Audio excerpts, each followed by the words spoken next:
ஒரு தம்பி இப்ப புதுசா கட்சியை தொடங்கிய தம்பி, அவருக்கு ஒரே ஒரு அஜெண்டா தான், ஒரே கட்சி ஒரே அஜெண்டா.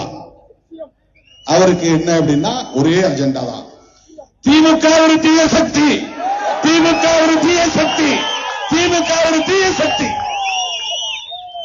நீங்க திமுகவை திட்டத்தை பத்தி எங்களுக்கு ஒன்றும் கவலை இல்லை, எங்களுக்கு அதுல ஒன்றும் பிரச்சனை கிடையாது. நீங்க யார் என்பது தெரிந்து விட்டது. நீங்கள் தமிழுக்காகவும் தமிழ்நாட்டு மக்களுக்காகவும் தமிழ் மண்ணுக்காகவும் போராடுவதற்காக கட்சி தொடங்கவில்லை. திமுகவை வீழ்த்த நினைக்கிற RSSக்காக நீங்கள் கட்சி தொடங்கியிருக்கிறது. அந்த சனாதன சக்திகளுக்கு துணை போகக்கூடிய வகையில் சீமானும் விஜயும் செயல்படுகிறார்கள் என்பதிலே எந்த சந்தேகமும் இல்லை. அவர்களுடைய செயல் திட்டம், அவருடைய அரசியல், அவருடைய போக்கு அனைத்தும் பிஜேபி RSSக்கு துணை போகக்கூடியதாக இருக்கிறது என்பதுதான் யதார்த்தமான உண்மை. இதை தமிழ்நாட்டு மக்கள் புரிந்து கொள்ள வேண்டும்.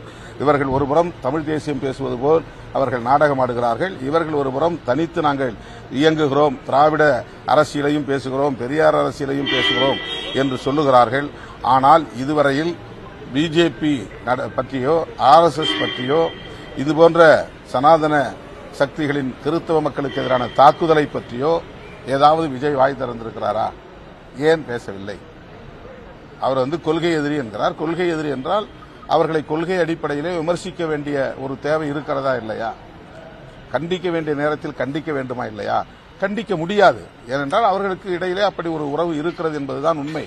இப்போது நடிகர் விஜய் அவர்களை அந்த கூட்டணியிலே இணைக்கிற முயற்சியில் ஈடுபட்டு வருவதாக ஊடகங்கள் தெரிவிக்கின்றன. அழுத்தம் கொடுத்து அவரை அடிபணிய வைக்க முயற்சிக்கிறார்கள் என்றும் ஊடகங்களில் பெரிய அளவிலே விவாதிக்கப்படுகின்றன. அவர் அந்த அச்சுறுத்தலுக்கு அடிபணிவாரேயானால் அவருடைய அரசியல் எதிர்காலம் சூனியமாகிவிடும். அது அவருக்கும் தெரியும். பிற மாநிலங்களில் பாஜக எப்படி சங் பரிவார்கள், பாஜக உள்ளிட்ட அனைவரும் எதிர்க்கட்சிகளை நயவஞ்சகமாக வளைத்து போடுவது அல்லது அவதூறு பரப்பி எதிர்ப்பது என்கிற உத்திகளை கையாளுகிறார்களோ அதே உத்திகளை தமிழ்நாட்டிலும் கையாள முயற்சிக்கிறார்கள். நண்பர் விஜய் அதற்கு இணங்க மாட்டார். தன்னுடைய எதிர்காலத்தை அவரே சூனியமாக்கிக் கொள்ள மாட்டார் என்று நான் நம்புகிறேன்.